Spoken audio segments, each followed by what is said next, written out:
Muy bien, muy buenos días. Buenos días. ¿Cómo están? Bien. Bueno, me alegra. Llegamos súper temprano y igual arrancamos como siempre. Bueno, como había amenaza de paro, o no sé si lo estarán realizando, nos tocó salir antes. Pasar antes de las 6:30 allí en la glorieta de Mercasa, para que no nos bloquearan la vida los taxistas. Pero bueno, sufrimos un poquito. Imagínense quedar bloqueados por el... No pasó afortunadamente. Bueno,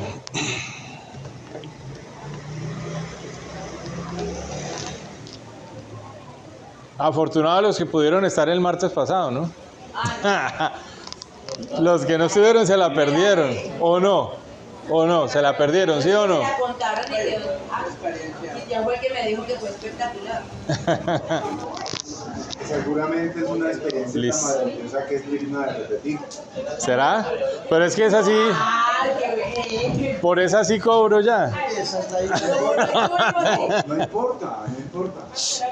Por esa cobro. No, él me dijo que fue espectacular, entonces no, profe, es buena de repetirla, para que no estemos. Bueno, no, vamos a ver cuándo se da la oportunidad de hacerla nuevamente, ¿no? Y vamos a retomar, voy ahorita a mostrar un poquito lo que hay detrás de esa actividad a nivel de planificación, de la misma, de diseño. Mientras, o mejor dicho, antes de dar el inicio pues formal, pues vamos a hacer un poquito de oración, ¿cierto? Vamos a ir como alimentando el diplomado con la palabra de Dios. ¿Listo? Entonces, en el nombre del Padre, del Hijo, del Espíritu Santo. Amén. Yo voy a leerla directamente de la Biblia, pero pues está allí en pantalla. Este evangelio es el evangelio que se proclamó el domingo pasado en la misa. Y resulta que tiene como un mensaje, así como anillo al dedo para nuestro proceso de formación.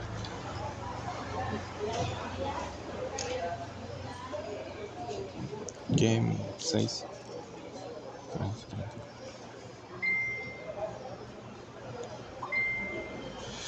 Al ver los apóstoles dónde estaba Jesús, le contaron todo lo que habían hecho y lo que habían enseñado. Entonces él les dijo: vamos aparte a un lugar tranquilo para descansar un poco, porque eran tantos los que iban y venían que no les quedaba tiempo ni para comer. Y se fueron solos en una barca a un lugar despoblado. Pero muchos, al verlos partir, adivinaron hacia dónde iban, y salieron por tierra de todos los pueblos con tanta prisa que llegaron antes que ellos.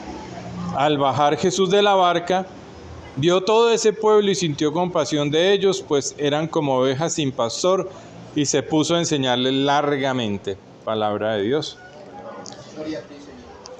Bien, obviamente el texto que está ahí es diferente. Hay varias traducciones de la Biblia, pero la idea nunca es distinta, es la misma, cambian algunas palabras. Yo quiero que nos fijemos en este texto y que él pues nos ilumine en lo que es el turismo religioso, el turismo que llega a lugares como nuestro Cristo Rey, como santuario, porque pues allá hay una manifestación del Señor, y yo creo que quienes estuvieron el domingo, el martes pasado, se dieron cuenta que el Señor se manifiesta, ¿cierto? Todo depende cómo permitamos que se dé hacer ese acercamiento, cómo preparamos a nuestro visitante para que él realmente pueda empezar a recibir un mensaje del Señor. Entonces, esta palabra tiene 4 versículos. En el primero dice: en aquel tiempo los apóstoles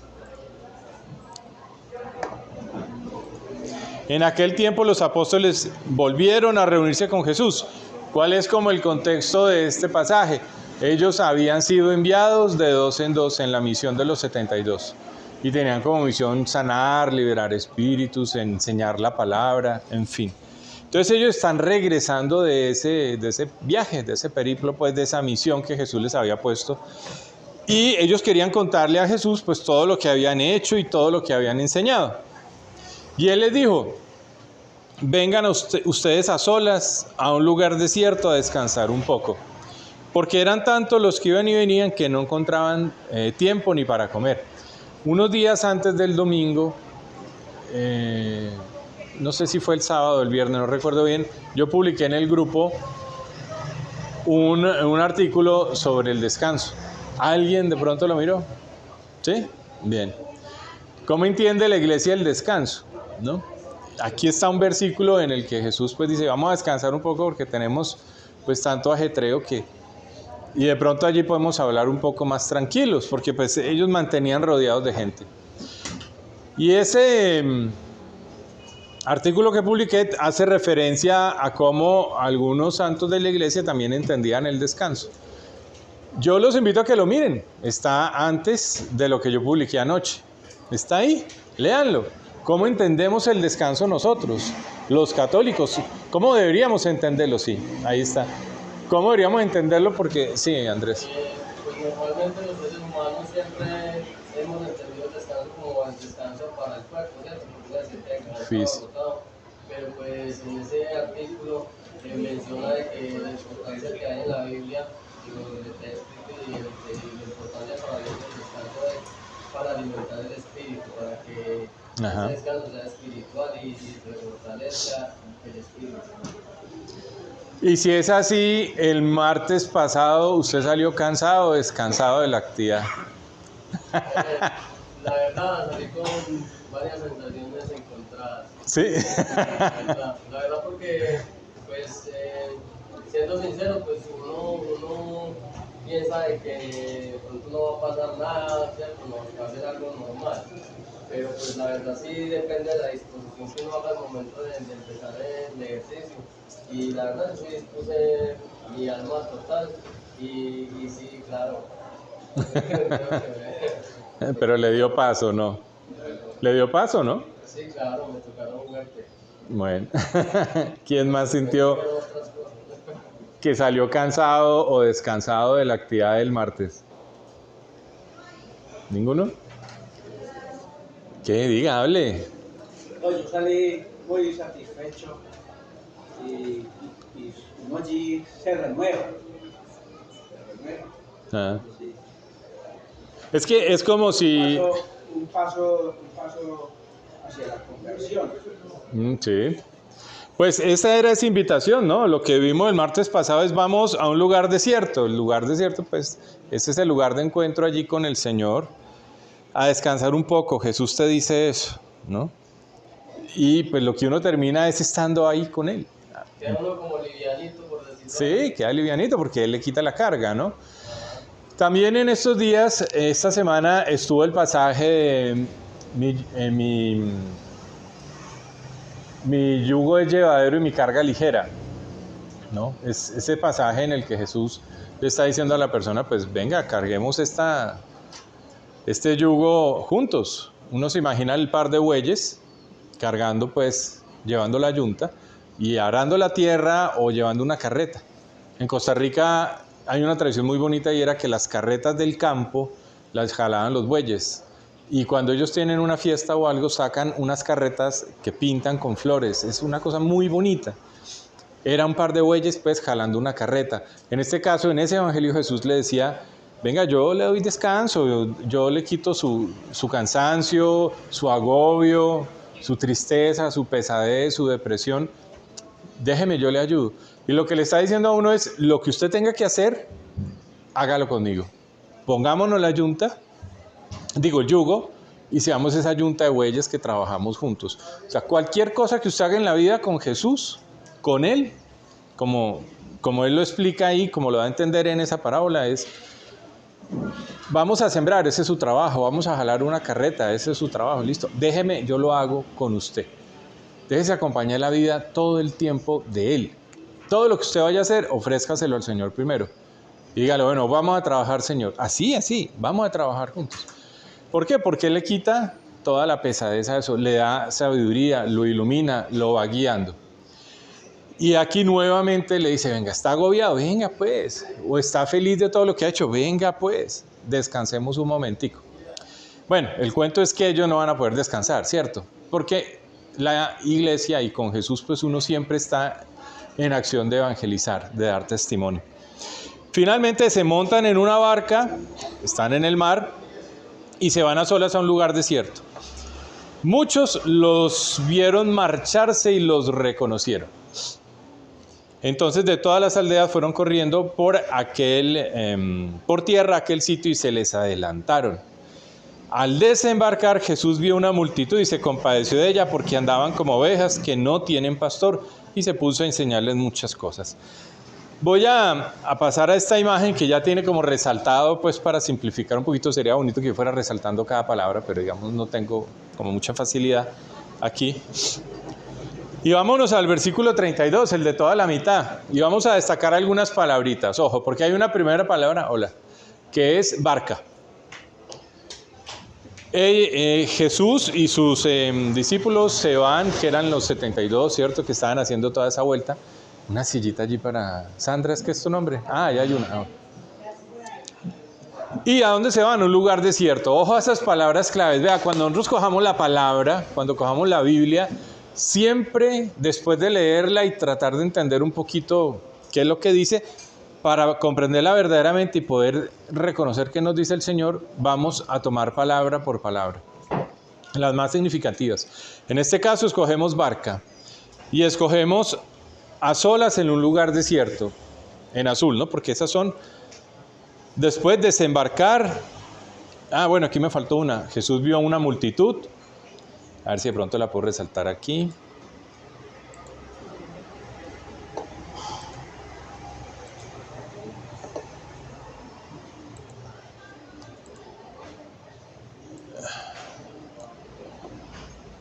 Por ejemplo, está la palabra vio y se compadeció. Bueno, ahí está la opción de ir resaltando en vivo. Y después enseñarles. Esas todas son que tienen que ver directamente con lo que Jesús está haciendo. ¿Y qué hace el pueblo? Dice, muchos los vieron marcharse, los reconocieron, ahí está resaltado amarillo.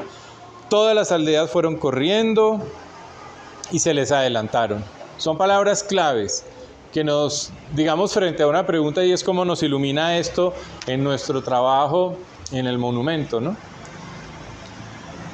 Ante un peregrino. Vamos a tomar esas palabras y las vamos a poner en dos columnas. Una, lo que tendría que ver con lo que vamos a llamar feligreses, o sea, todo lo que hizo el pueblo, lo que estaba en amarillo, y a la derecha vamos a poner las que estaban en azul. Bueno, en vez de verde hubiera puesto amarillo, no caí en cuenta. Ese verde es de color amarillo, listo. Mire, ojo como él empieza a llevarlo a uno. Muchas personas lo vieron, de todos los pueblos lo identificaron. ¿Y ellos hacia dónde iban? A un lugar desierto, porque querían apartarse un poquito de toda esa multitud. Porque los apóstoles y Jesús querían descansar. Resulta que toda esa gran cantidad de personas los reconocieron, porque los vieron, ¿no? Vieron, van en una barca, y a Jesús lo seguía todo el mundo, pues porque hacía milagros, porque hacía sanación, porque enseñaba con autoridad. Y esas tres cositas, fundamentalmente. Y se interactuaba muy bonito con todas las personas. Jesús va a decir en esa palabra, los vio y se compadeció de ellos. Iba a decir porque le parecía que era como ovejas sin pastor, ¿cierto? No tenía quien los guiara. Pero mire cómo cada cual, aquí hay un juego de miradas. El pueblo los ve y los reconoce, ¿no? Se da cuenta que ese es Jesús, son Jesús y sus discípulos. Y Jesús a su vez dice, bueno, este es mi pueblo amado, yo tengo que estar pendiente de él. Nos vamos a ir a descansar, pero yo tengo que estar pendiente de él. ¿Por dónde fueron el pueblo? Se fue corriendo por tierra. Y los discípulos iban en una barca, o sea, por el mar. Los feligreses, el pueblo de Dios, la gente de todos estos pueblos, como que adivinaron para dónde iban y les llegaron primero. Y una vez estando allí, Jesús decide enseñarles. Miren, estas 8 palabritas que yo he separado nos van a mostrar cómo es un proceso de evangelización ante un peregrino. Un peregrino es una persona que sigue a Jesús, que reconoce dónde está Jesús y sale a la búsqueda de Él. Y los pastores tienen una misión, deben poder responder ante ella. ¿Y qué vamos a identificar? Vamos a asociar ideas. Toda esa gente es el pueblo de Dios. Pensemos que nosotros podemos ser pueblo de Dios o podemos ser pastores, ¿no? Cualquiera de las dos. ¿Dónde se va a ubicar usted? ¿Usted es el peregrino que va buscando a Dios o usted es el que está en el santuario, que es ese lugar desierto, hacia donde van los peregrinos a encontrarse con Dios? Ubíquese un poquito en esa función. El peregrino va corriendo por tierra en este relato, mientras que el que va en barca simboliza la iglesia. En muchos casos suceden cosas dentro de las barcas, en la narración de la palabra. La palabra siempre va a representar a la iglesia con la idea de la barca. Cuando Jesús está durmiendo dentro de la barca y hay una tormenta muy fuerte afuera y todos los discípulos estaban espantados y atemorizados por la tormenta, Él les dice, pero ustedes ¿de qué temen? Y manda a calmar a la lluvia y a las olas y al viento. Y este es otro ejemplo. Van en una barca buscando descansar. Descansar es como hacer un retiro. Es como buscar un lugar retirado, dice allí, ¿cierto? Apartado, solo. Eso es lo que es un retiro espiritual. La vivencia que nosotros tuvimos el martes pasado tiene muchas cositas de un retiro espiritual, pero fue en un par de horas. Y ayudó a que viéramos cómo el Espíritu se manifiesta y nos va guiando. Es de alguna manera quien organiza esa actividad está obviamente actuando como iglesia, está en la barca. Mientras que el peregrino te llega, ustedes fueron los peregrinos, ¿no? ¿Y la tierra qué significa? Peregrino, ¿qué significa? Peregrino viene de una palabra, peregrinare, que es caminar por los campos. Caminar por los campos. Entonces fíjese cómo el peregrino es el que camina, el que está en seguimiento. Y la iglesia va en la barca, va reunida en el mar que después es la vida, ¿no? Es Dios mismo. Ellos se adelantan y Jesús se pone a enseñarles. Se adelantan porque ellos están buscando su santificación y ellos se ponen a enseñarles porque los pastores tienen como misión evangelizar. En el diplomado y en el curso de organización comunitaria yo he sido muy claro en algo. Este proceso que el Señor me ha suscitado a mí es para que todos reconozcamos que si estamos vinculados con el monumento a Cristo Rey, tenemos una misión allí. Tenemos una misión. Y esa misión nos pone en el lugar de los pastores, de la iglesia, como laicos, al párroco y a su vicario, como clérigos, y a las personas que están allí. A todos nos corresponde una misión, y es poder responder a ese peregrino que llega. Cada vez que llega una persona al Cristo y se va sin saber al menos un poquito de lo que era el Cristo, estamos cometiendo pecado. O sea, así se los digo, estamos cometiendo pecado, porque uno no puede dejar de evangelizar, uno no puede dejar de dar testimonio de que sigue a Jesús, de que está enamorado de Jesús, de que está para vivir sirviéndole a Él. Esa es una característica del cristiano, es definitivamente una característica de Él. No se es cristiano si yo digo soy cristiano pero no doy testimonio con mi vida. Y no se es cristiano si tampoco le anuncio a otros la riqueza y la grandeza de seguir a Cristo, de cómo transforma mi vida, de cómo me acompaña día a día, de cómo está conmigo. Usted dirá, pero es que yo soy comerciante, vendo unas artesanías y unos recuerdos. ¿Qué vende? Aquí hay un puestico, profe. Ah, bueno, ahí hay otro. Ah, bueno, ese es el que se va a sentar aquí. No. Ah, que yo soy artesano. Bueno, ¿qué vende usted? ¿Y cómo lo vende? Lo que vende, ¿qué significados tiene? ¿Y cómo atiende a la persona? Cuando usted atiende su puesto de artesanías, ¿da testimonio de Dios allí? En la misma caridad de la transacción económica, ¿no? No tumbarlo. ¿Cuál es el problema de San Andrés y de Cartagena? A los turistas es, a ver cuánto le saco. A ver cuánto le saco, ¿cierto? Entonces la tarifa de taxi valía 3.000, le cobró 15.000. Porque él paga en dólares. O sea, ahí ya no hay caridad. O cualquier cosa con tal de venderla. Ah, se me quedó la copa famosa de aguardiente que compré en el puesto de alguno de ustedes. Una copa de aguardiente que tiene la imagen del Cristo Rey. Ya al reverso tiene... ¿Es de borrachera o de sexo? Sí, no, es de borrachera. De borrachera, ¿no? Como El nivel de borracho. rojo, Sí. Y al último el tamo, algo así.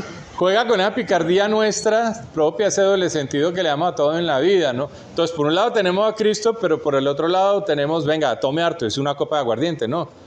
Emborráchese. Pero pues claro, como el que peca y reza empata. Esa es nuestra manera de pensar, ¿sí o qué? No, el cristiano no puede jugar con esa doble moral, es la coherencia total en la vida. Yo, siendo cristiano, no puedo ser alcohólico. Siendo cristiano, no puedo ser lujurioso, o sea, vivir el sexo sin amor y sin unidad con mi pareja. Soy, por el contrario, promiscuo. No, eso no se puede. No puedo tener adicciones de ningún tipo porque precisamente Jesús me da la templanza para vivir sano y coherente. Entonces, si yo tengo un negocio de artesanías, pues yo debo vender con amor, porque lo que estoy vendiendo debería servir para la evangelización de la persona.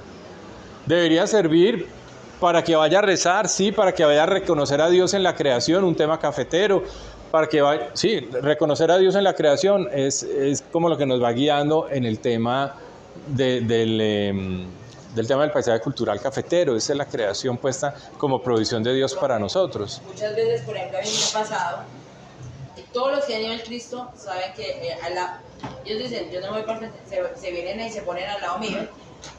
Esta semana tenía por ahí unos 20 o 30 turistas. Y llega un turista un brasileño. Él me decía, ¿y ellos por qué no te compraron? Porque es que yo estoy evangelizando, yo estoy mostrándoles qué es lo que, dónde llegaron. Muchas veces sí, uno lo hace por concepción de vender, pero si no compran, uno está seguro de que se llevaron algo acá. Sí. Y como yo les digo, no, es que yo aquí no les vendo un recuerdo, yo les vendo la experiencia de venir a ver a casa, de venir a que, o sea, el por qué están acá. Ustedes no están aquí por casualidad. Ustedes están aquí porque Dios los mandó acá para que conocieran un monumento y el porqué de ese monumento. Entonces llegan y los brasileños dicen, pero es que aquí tienen ustedes algo que no hay allá. Allá llega la gente al Corcovado, miran y ya. Pico y chao. En cambio aquí llega y uno encuentra una calidad de personas. Llega algo que llega una calidad espiritual, como me dijeron ahí. Y allá no, allá llega el turista por lujuria, digámoslo así. Aquí no, allá llegan es por creencia. Así es.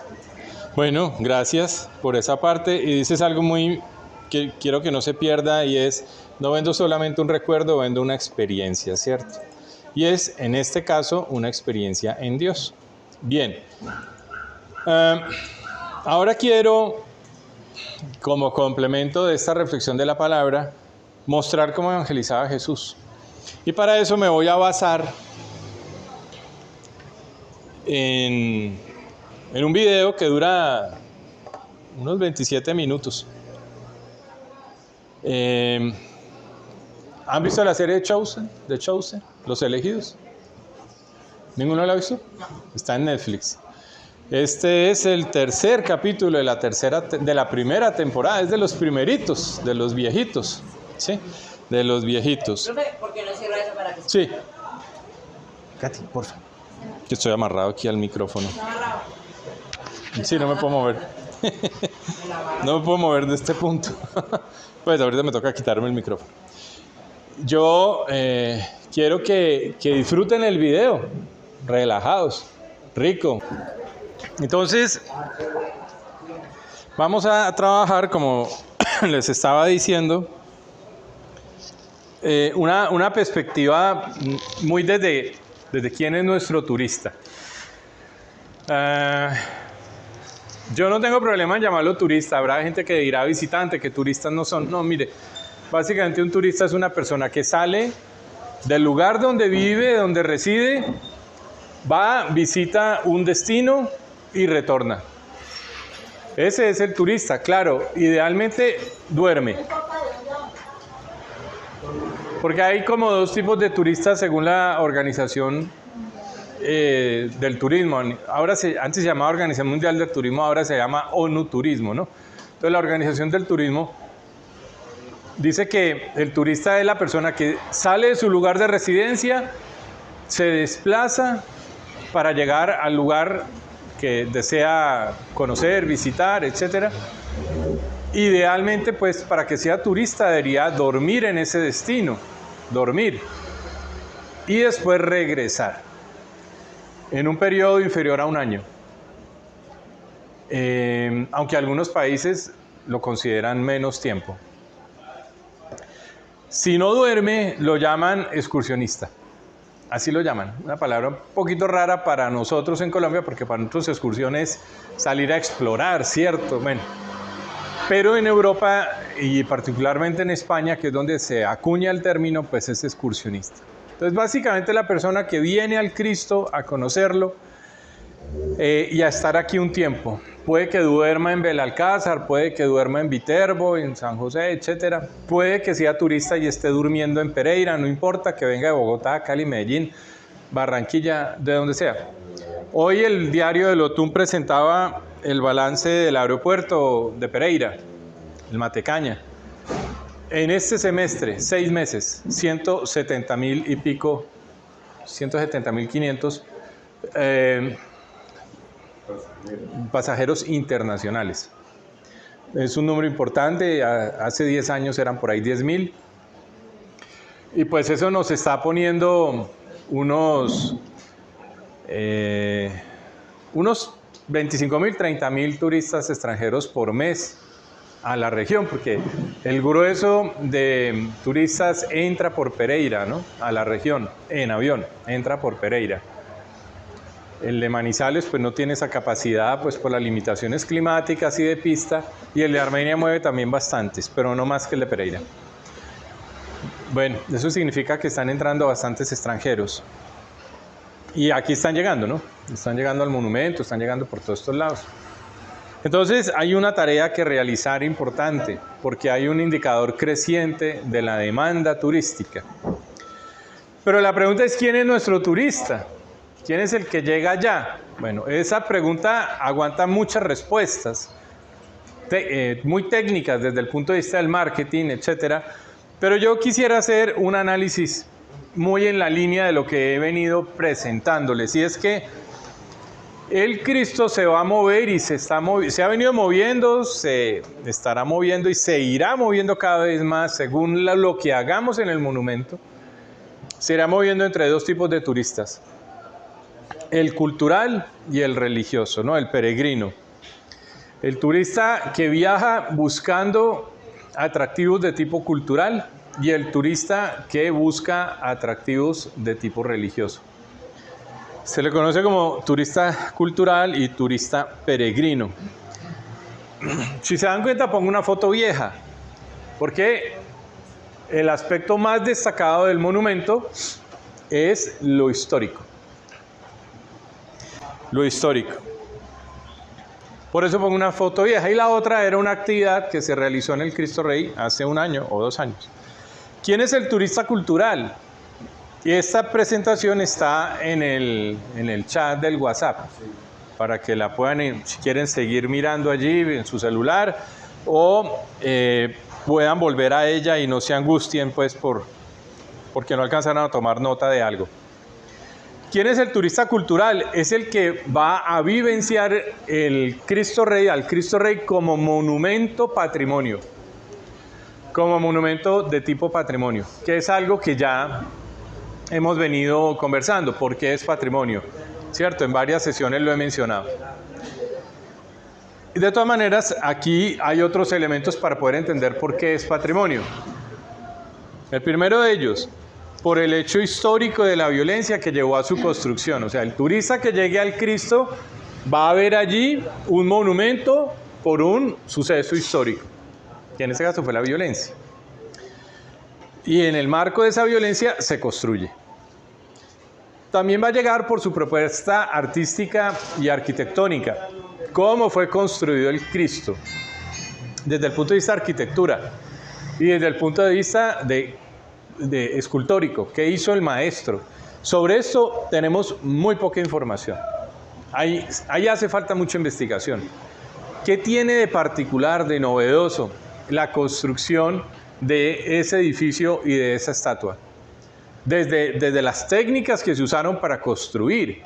Es que los escultores, los maestros escultores, tienen muchas técnicas. Una técnica se utilizó para el Bolívar desnudo. Otra técnica se habrá utilizado para hacer algún tipo de escultura artística que esté en otro espacio. Por ejemplo, al pie de la gobernación de Risaralda hay una escultura que tiene 3 rostros de mujeres. La mujer negra, la mujer indígena y la mujer mestiza. Y es un monumento en honor a la mujer. Ahí se utilizó una técnica diferente de escultura. Y así, ¿no? En Ecuador hay una virgen que es hecha con láminas de aluminio. Es una estatua grandísima. En total el monumento tiene 18 metros de altura, pero la estatua debe tener unos 6.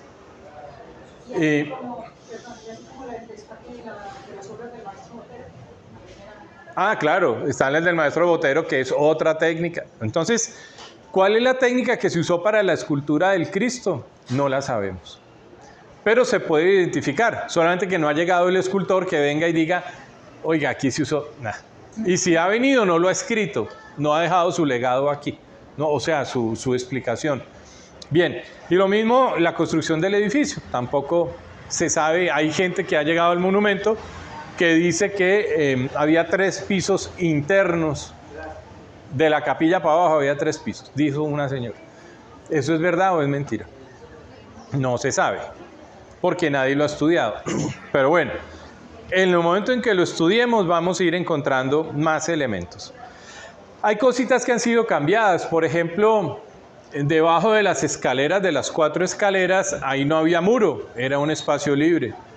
Algún sacerdote decidió poner muritos allí y crear unos cuarticos debajo para guardar cosas, ¿no? Corotos. Pero eso está en las fotos antiguas del monumento, se ven unos círculos, esos también fueron tapados. Es decir, ha habido cambios. Eso es un poco lo que venía trabajando Carlos Arturo Jiménez, ¿cierto? Que falleció. Él venía trabajando como en recuperar esos elementos de arquitectura. Ahí nos falta más estudio. El turista cultural va a llegar al monumento también para poder apreciar el paisaje cultural cafetero. Y sobre eso ya dimos una charla, 15 atributos. Eso es patrimonio de la humanidad. Y también va a llegar por el entorno ambiental que rodea al Cristo. Ese paisaje tiene mucho que contar desde la perspectiva ambiental. Ahorita voy a entrar un poquito más al detalle de cada uno. Digamos, en contraposición, el turista que llega buscando al monumento una vivencia en un santuario religioso, pues es un turista que va a llegar a él por su significado religioso dentro del pueblo católico. En la otra diapositiva entro un poquito en detalle de cada una. Va a llegar allí también por la propuesta que tiene de arte religioso.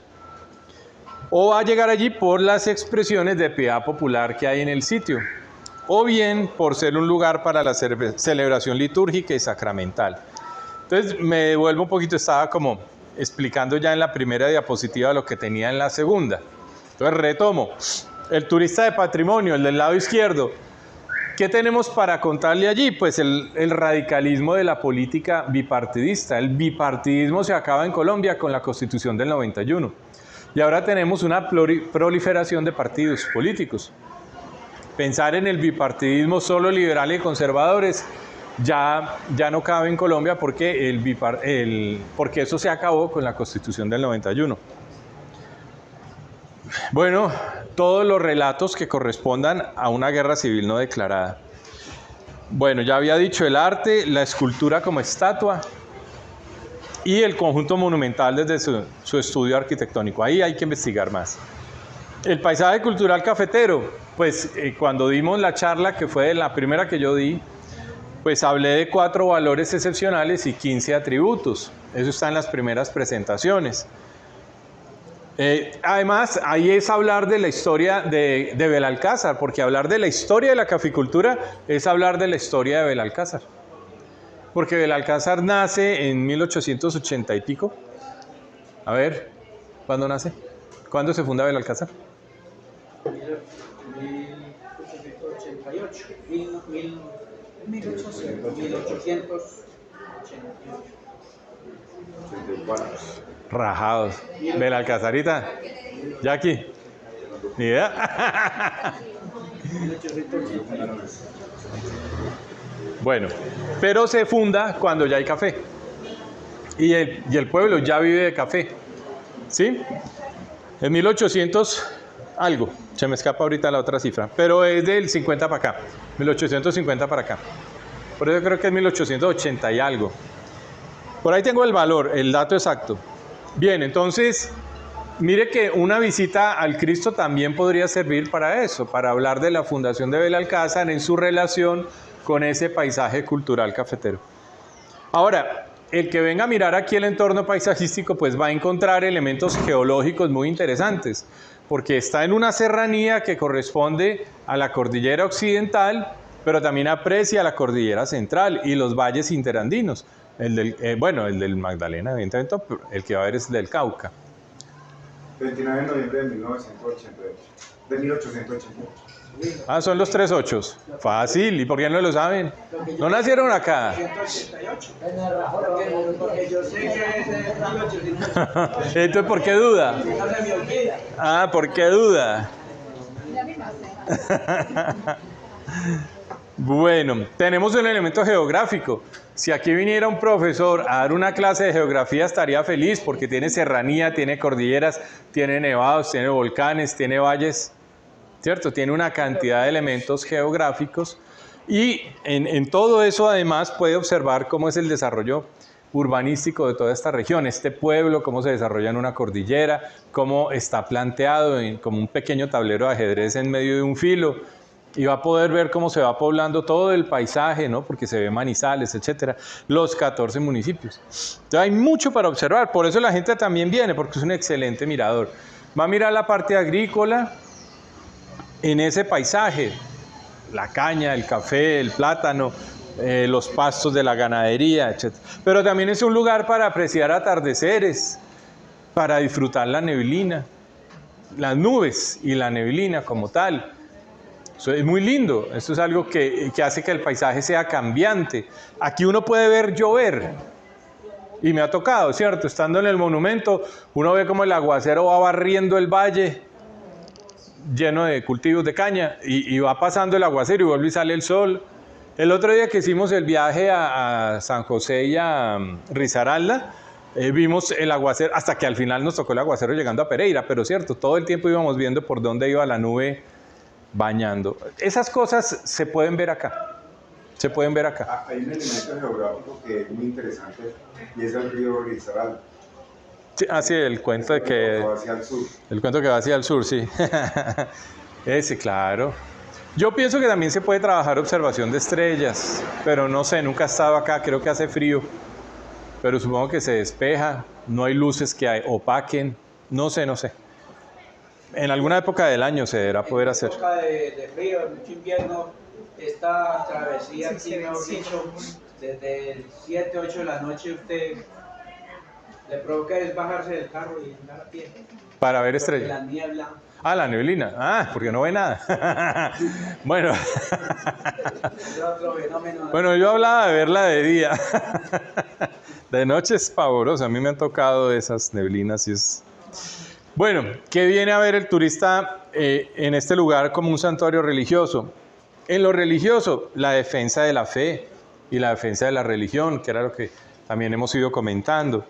Esa vida comunitaria frente a ese propósito de religión, porque la historia del Cristo es la historia de la vida comunitaria del católico en este pueblo y en la región. El liderazgo de la iglesia, cómo la iglesia en medio de ese conflicto bipartidista que también va generando procesos de persecución hacia la iglesia, ella cómo va optando por la búsqueda de la paz. Así haya en los relatos de la historia sacerdotes ideologizados que eran partidarios de la violencia. Se apartaron, ¿cierto?, del rebaño y bueno, empezaron a manejar el rebaño mal. Pero había otros, como el padre Valencia, que es un ejemplo, un sacerdote que buscaba la paz y que no era bipartidista.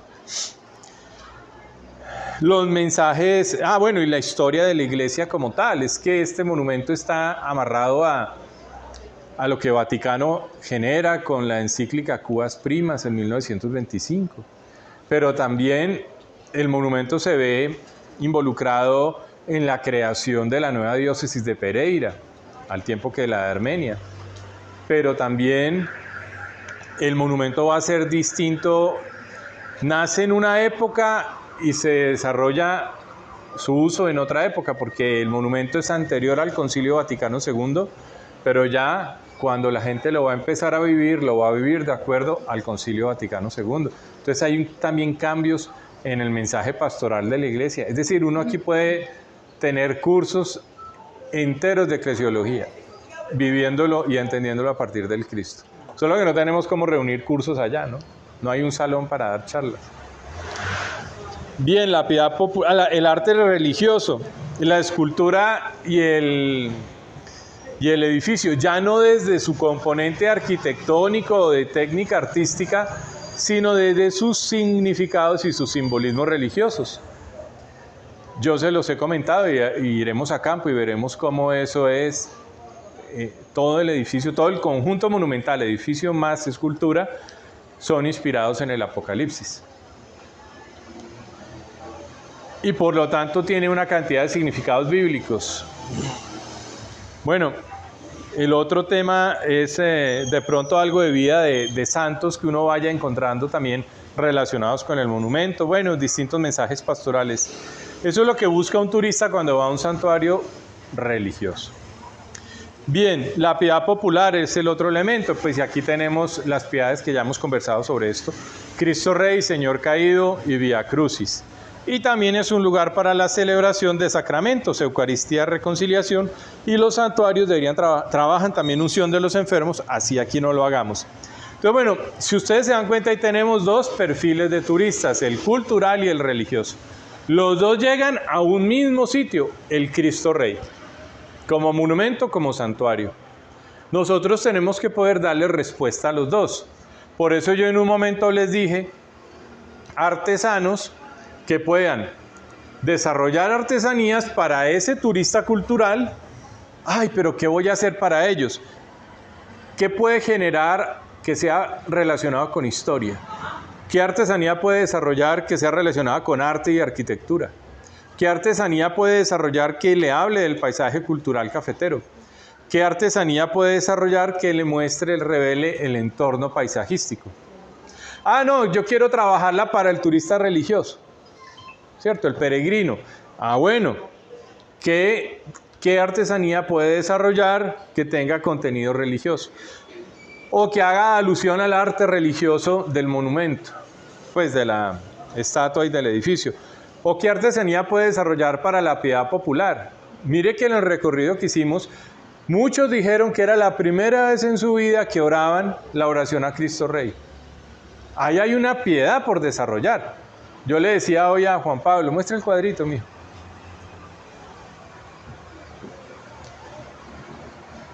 Él está desarrollando este trabajito como artesano. Sí, ponlo ahí, de pronto, César. Le cambié el nombre, dice que César. Roosevelt.